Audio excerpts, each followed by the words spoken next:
Chapter 24. Monsieur de Bassompierre.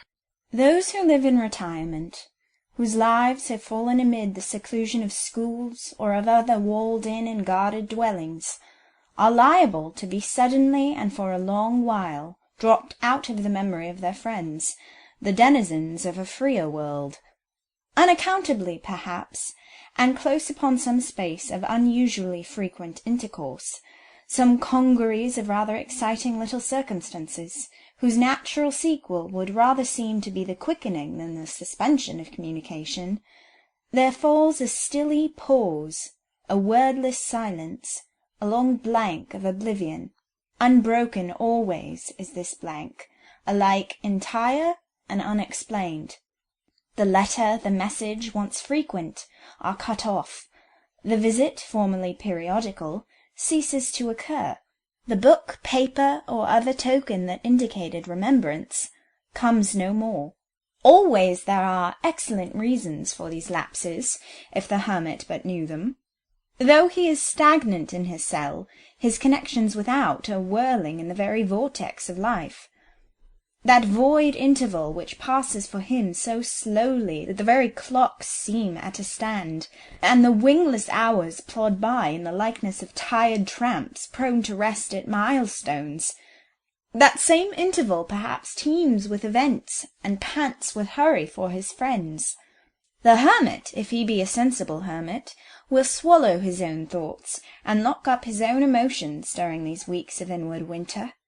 He will know that destiny designed him to imitate, on occasion, the dormouse, and he will be conformable, make a tidy ball of himself, creep into a hole of life's wall, and submit decently to the drift which blows in and soon blocks him up, preserving him in ice for the season. Let him say, "It is quite right, it ought to be so, since so it is," and perhaps one day his snow sepulchre will open, spring softness will return, the sun and south wind will reach him, the budding of hedges and carolling of birds and singing of liberated streams will call him to kindly resurrection. Perhaps this may be the case, perhaps not. The frost may get into his heart and never thaw more. When spring comes, a crow or a pie may pick out of the wall only his dormouse bones. Well, even in that case all will be right. It is to be supposed he knew from the first he was mortal, and must one day go the way of all flesh, as well soon as sign. Following that eventful evening at the theatre, came for me 7 weeks as bare as 7 sheets of blank paper. No word was written on one of them, not a visit, not a token. About the middle of that time I entertained fancies that something had happened to my friends at La Terrasse. The mid-blank is always a beclouded point for the solitary. His nerves ache with the strain of long expectancy. The doubts hitherto repelled gather now to a mass, and, strong in accumulation, roll back upon him with a force which savours of vindictiveness. Night, too, becomes an unkindly time, and sleep and his nature cannot agree. Strange starts and struggles harass his couch. The sinister band of bad dreams, with horror of calamity, and sick dread of entire desertion at their head, join the league against him. Poor wretch! He does his best to bear up, but he is a poor, pallid, wasting wretch, despite that best. Towards the last of these long 7 weeks I admitted, what through the other 6 I had jealously excluded, the conviction that these blanks were inevitable, the result of circumstances, the fiat of fate, a part of my life's lot, and, above all, a matter about whose origin no question must ever be asked, for whose painful sequence no murmur ever uttered. Of course I did not blame myself for suffering. I thank God I had a truer sense of justice than to fall into any imbecile extravagance of self-accusation. And as to blaming others for silence, in my reason I well knew them blameless, and in my heart acknowledged them so. But it was a rough and heavy road to travel, and I longed for better days. I tried different expedients to sustain and fill existence. I commenced an elaborate piece of lacework. I studied German pretty hard. I undertook a course of regular reading of the driest and thickest books in the library. In all my efforts I was as orthodox as I knew how to be. Was there error somewhere? Very likely. I only know the result was if I had gnawed a file to satisfy hunger, or drank brine to quench thirst. My hour of torment was the post-hour. Unfortunately, I knew it too well, and tried as vainly as assiduously to cheat myself of that knowledge, dreading the rack of expectation, and the sick collapse of disappointment which daily proceeded and followed upon that well-recognized ring. I suppose animals kept in cages, and so scantily fed as to be always upon the verge of famine, await their food as I awaited a letter. Oh, to speak truth, and drop that tone of false calm which long to sustain outwears nature's endurance, I underwent in those 7 weeks bitter fears and pains, strange inward trials, miserable defections of hope, intolerable encroachments of despair. This last came so near me sometimes that her breath went right through me. I used to feel it like a baleful air or sigh penetrate deep, and make motion pause at my heart, or proceed only under unspeakable oppression. The letter, the well-beloved letter, would not come, and it was all of sweetness in life I had to look for. In the very extremity of want, I had recourse again and yet again to the little packet in the case, the 5 letters. How splendid that month seemed, whose skies had beheld the rising of these 5 stars! It was always at night I visited them, and not daring to ask every evening for a candle in the kitchen, I bought a wax taper and matches to light it, and at the study hour stole up to the dormitory, and feasted on my crust from the Barmecide's loaf. It did not nourish me. I pined on it, and got as thin as a shadow. Otherwise I was not ill.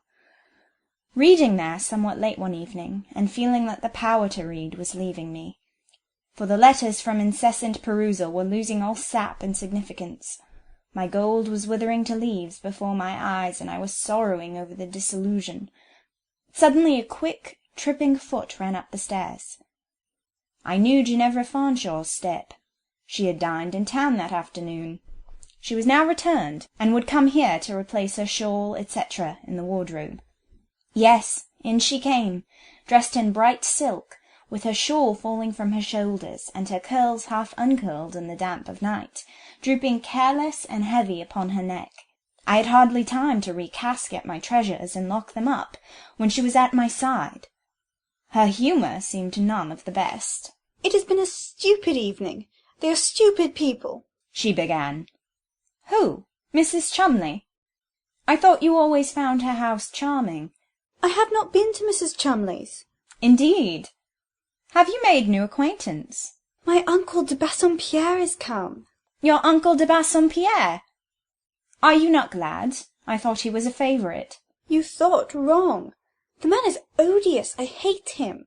Because he is a foreigner? Or for what other reason of equal weight? "He is not a foreigner. The man is English enough, goodness knows, and had an English name till 3 or 4 years ago. But his mother was a foreigner, a de Bassompierre, and some of her family are dead, and have left him estates, a title, and this name. He is quite a great man now." Do you hate him for that reason? "Don't I know what mamma says about him? He is not my own uncle, but married mamma's sister. Mamma detests him. She says he killed Aunt Ginevra with unkindness. He looks like a bear. Such a dismal evening," she went on. "I'll go no more to his big hotel. Fancy me walking into a room alone, and a great man of 50 years old coming forwards, and after a few minutes' conversation actually turning his back upon me, and then abruptly going out of the room. Such odd ways. I dare say his conscience smote him, for they all say at home that I am the picture of Aunt Ginevra. Mamma often declares the likeness is quite ridiculous." Were you the only visitor? "The only visitor? Yes. Then there was Missy, my cousin, little spoiled, pampered thing." Monsieur de Bassompierre has a daughter? "Yes, yes, don't tease one with questions. Dear, I'm so tired." She yawned. Throwing herself without ceremony on my bed, she added, It seems mademoiselle was nearly crushed to a jelly in a hubbub at the theatre some weeks ago. Ah, indeed. And they live at a large hotel in the Rue Croissy. Justement. How do you know? I have been there. Oh, you have? Really? You go everywhere these days. I suppose Mother Breton took you. She and Asclepius have the entrée of the de Bassompierre apartments. It seems my son John attended Missy on the occasion of her accident. Accident? Bah! All affectation. I don't think she was squeezed more than she richly deserves for her airs. And now there's quite an intimacy struck up. I heard something about old Lang Syne and what not. How stupid they all were. Oh, you said you were the only visitor. Did I? You see, one forgets to particularize an old woman and her boy. Dr. and Mrs. Breton were at Monsieur de Bassompierre's this evening. Aye, as large as life. And Missy played the hostess. What a conceited doll it is. Soured and listless, Miss Fanshawe was beginning to disclose the causes of her prostrate condition. There had been a retrenchment of incense, a diversion or a total withholding of homage and attention. Coquetry had failed of effect.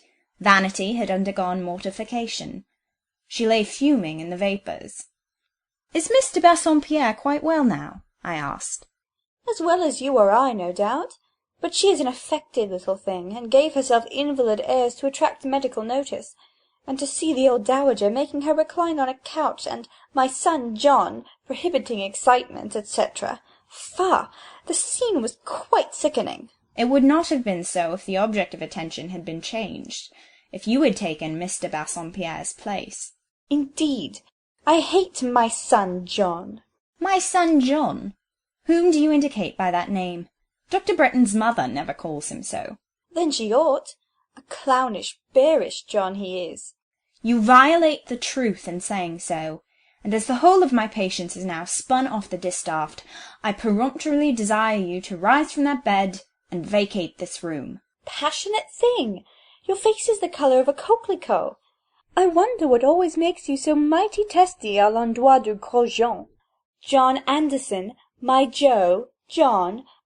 Oh, the distinguished name! Thrilling with exasperation to which it would have been sheer folly to have given vent, for there was no contending with that unsubstantial feather, that mealy-winged moth, I extinguished my taper, locked my bureau, and left her, since she would not leave me. Small beer as she was, she had turned insufferably acid. The morrow was Thursday, and a half-holiday. Breakfast was over. I'd withdrawn to the first class. The dreaded hour, the post-hour, was nearing, and I sat waiting it, much as a ghost-seer might wait his spectre. Less than ever was a letter probable. Still, strive as I would, I could not forget that it was possible. As the moments lessened, a restlessness and fear almost beyond the average assailed me. It was a day of winter east wind, and I had now for some time entered into that dreary fellowship with the winds and their changes, so little known, so incomprehensible to the healthy. The north and east owned a terrific influence, making all pain more poignant, all sorrow sadder. The south could calm, the west sometimes cheer, unless indeed they brought on their wings the burden of thunder-clouds, under the weight and warmth of which all energy died. Bitter and dark as was this January day, I remember leaving the class, and running down without bonnet to the bottom of the long garden, and then lingering amongst the striped shrubs, in the forlorn hope that the postman's ring might occur while I was out of hearing, and I might thus be spared the thrill which some particular nerve or nerves, almost gnawed through with the unremitting tooth of a fixed idea, were becoming wholly unfit to support. I lingered as long as I dared, without fear of attracting attention by my absence. I muffled my head in my apron, and stopped my ears in terror of the torturing clang, sure to be followed by such blank silence, such barren vacuum for me. At last I ventured to re-enter the first class, where, as it was not yet 9 o'clock, no pupils had been admitted. The first thing seen was a white object on my black desk, a white, flat object. The post had indeed arrived, by me unheard. Rosine had visited my cell, and like some angel had left behind her a bright token of her presence. That shining thing on the desk was indeed a letter. A real letter! I saw so much at the distance of 3 yards, and as I had but one correspondent on earth, from that one it must come. He remembered me yet. How deep a pulse of gratitude sent new life through my heart. Drawing near, bending and looking on the letter, and trembling but almost certain hope of seeing a known hand, it was my lot to find, on the contrary, an autograph for the moment deemed unknown. A pale female scrawl, instead of a firm masculine character. I then thought fate was too hard for me, and I said audibly, "This is cruel." But I got over that pain also. Life is still life, whatever its pangs. Our eyes and ears and their use remain with us, though the prospect of whatever pleases be wholly withdrawn, and the sound of what consoles be quite silenced. I opened the billet. By this time I had recognized its handwriting as perfectly familiar.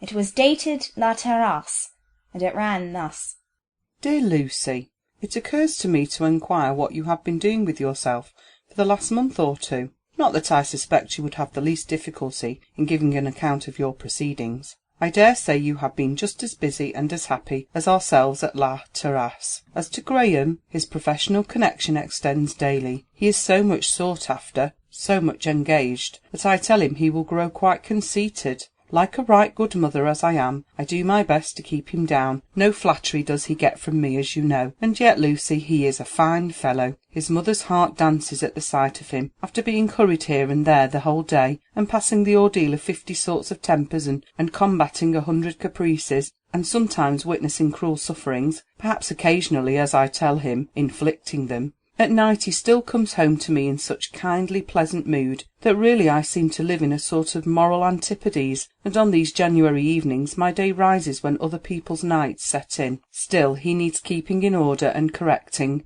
and repressing, and I do him that good service. But the boy is so elastic, there is no such thing as vexing him thoroughly. When I think I have at last driven him to the sullens, he turns on me with jokes for retaliation. But you know him and all his iniquities, and I am but an elderly simpleton to make him the subject of this epistle. As for me, I have had my old Breton agent here on a visit, and have been plunged over head and ears in business matters. I do so wish to regain for Graham at least some part of what his father left him. He laughs to scorn my anxiety on this point, bidding me look and see how he can provide for himself and me too, and asking what the old lady can possibly want that she has not. Hinting about sky-blue turbans, accusing me of an ambition to wear diamonds, keep livery servants, have a hotel, and lead the fashion amongst the English clan in Villette. Talking of sky-blue turbans, I wish you had been with us the other evening. He had come in really tired, and after I had given him his tea, he threw himself into my chair with his customary presumption. To my great delight he dropped asleep.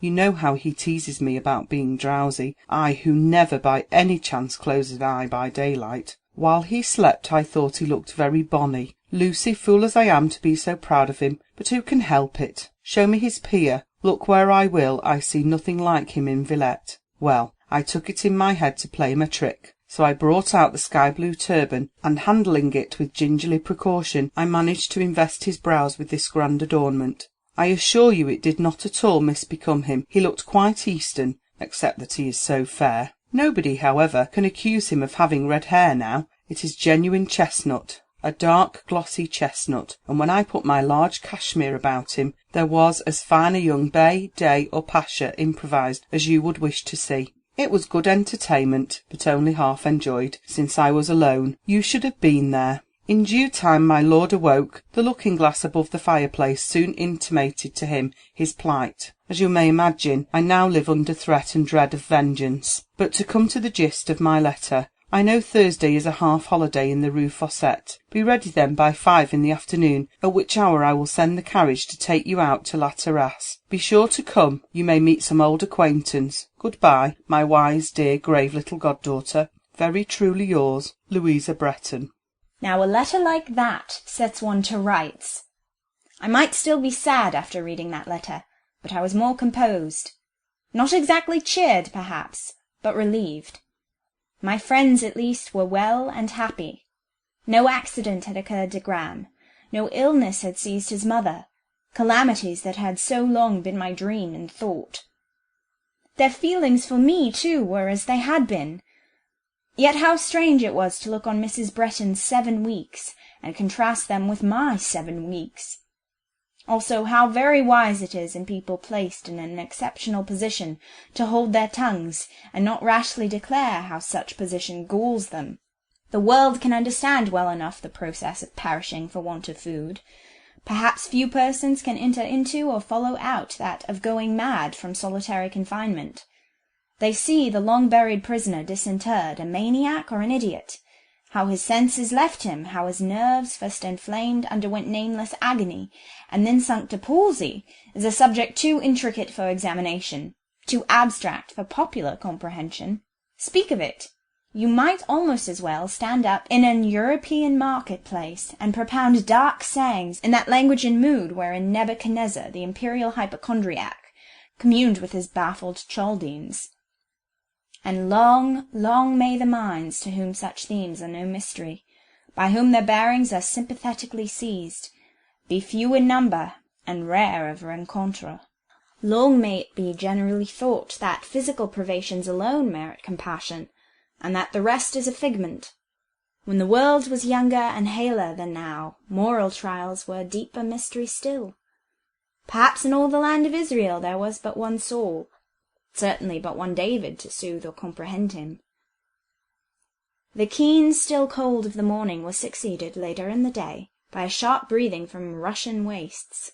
The cold zone sighed over the temperate zone, and froze it fast.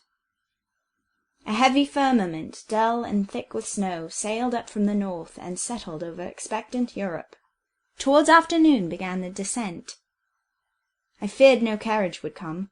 The white tempest raged so dense and wild. But trust my godmother. Once having asked, she would have her guest. About 6 o'clock I was lifted from the carriage over the already blocked-up front steps of the chateau, and put in at the door of La Terrasse. Running through the vestibule and upstairs to the drawing-room, there I found Mrs. Bretton, a summer day in her own person. Had I been twice as cold as I was, her kind kiss and cordial clasp would have warmed me. Inured now for so long a time to rooms with bare boards, black benches, desks, and stoves, the blue saloon seemed to me gorgeous. In its Christmas-like fire alone there was a clear and crimson splendour which quite dazzled me. When my godmother had held my hand for a little while, and chatted with me, and scolded me for having become thinner than when she last saw me, she professed to discover that the snow wind had disordered my hair, and sent me upstairs to make it neat and remove my shawl. Repairing to my own little sea-green room, there also I found a bright fire, and candles too were lit. A tall wax-light stood on each side the great looking-glass. But between the candles and before the glass appeared something dressing itself, an airy, fairy thing, small, slight, white, a winter spirit. I declare for one moment I thought of Graham and his spectral illusions.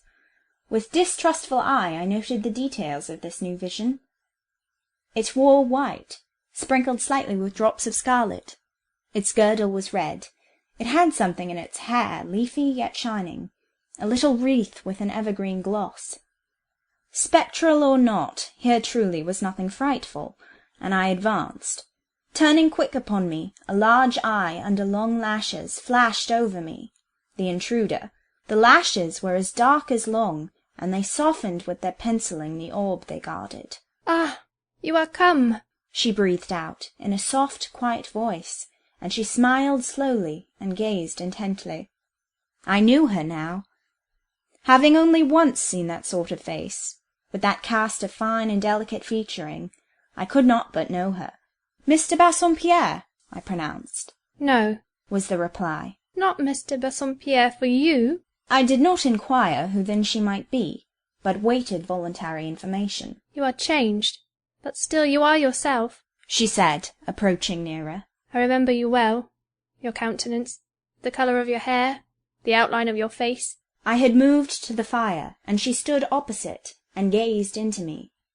and as she gazed, her face became gradually more and more expressive of thought and feeling, till at last a dimness quenched her clear vision. "It makes me almost cry to look so far back," said she. "But as to being sorry, or sentimental, don't think it. On the contrary, I am quite pleased and glad." Interested, yet altogether at fault, I knew not what to say. At last I stammered, "I think I never met you till that night, some weeks ago, when you were hurt?" She smiled. "You have forgotten, then, that I have sat on your knee, been lifted in your arms, even shared your pillow? You no longer remember the night when I came crying, like a naughty little child as I was, to your bedside, and you took me in. You have no memory for the comfort and protection by which you soothed an acute distress. Go back to Breton. Remember Mr. Home." At last I saw it all. "And you are little Polly!" "I am Paulina Mary Home de Bassompierre." How time can change! Little Polly wore in her pale small features, her fairy symmetry, her varying expression, a certain promise of interest and grace. But Paulina Mary was become beautiful.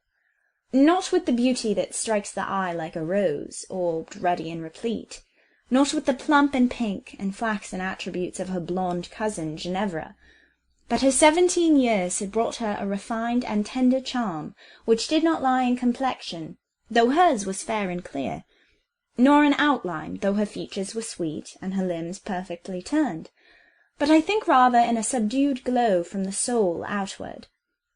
This was not an opaque vase, of material however costly, but a lamp chastely lucent, guarding from extinction, yet not hiding from worship, a flame vital and vestal. In speaking of her attractions I would not exaggerate language, but indeed they seemed to me very real and engaging. What though all was on a small scale? It was the perfume which gave this white violet's distinction, and made it superior to the broadest camellia, the fullest dahlia that ever bloomed. "Ah, and you remember the old time at Breton?" "Better," said she. "better, perhaps, than you. I remember it with minute distinctness, not only the time, but the days of the time, and the hours of the days." "You must have forgotten some things." "Very little, I imagine." "You were then a little creature of quick feelings. You must long ere this have outgrown the impressions with which joy and grief, affection and bereavement, stamped your mind 10 years ago." "You think I have forgotten whom I liked, and in what degree I liked them when a child?" "The sharpness must be gone. The point, the poignancy, the deep imprint must be softened away and effaced." "I have a good memory for those days." She looked as if she had. Her eyes were the eyes of one who can remember, one whose childhood does not fade like a dream, nor whose youth vanish like a sunbeam. She would not take life, loosely and coherently, in parts, and let one season slip as she entered on another. She would retain and add, often review from the commencement, and so grow in harmony and consistency as she grew in years. Still, I could not quite admit the conviction that all the pictures which now crowded upon me were vivid and visible to her. Her fond attachments, her sports and contests with a well-loved playmate, the patient, true devotion of her child's heart, her fears, her delicate reserves, her little trials, the last piercing pain of separation. I retraced these things, and shook my head, incredulous. She persisted. "The child of 7 years lives yet in the girl of 17, said she. "You used to be excessively fond of Mrs. Breton," I remarked, intending to test her. She set me right at once.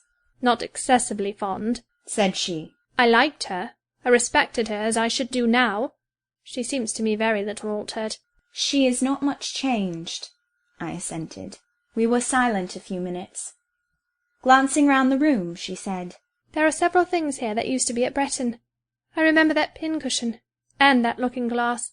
Evidently she was not deceived in her estimate of her own memory. Not, at least, so far.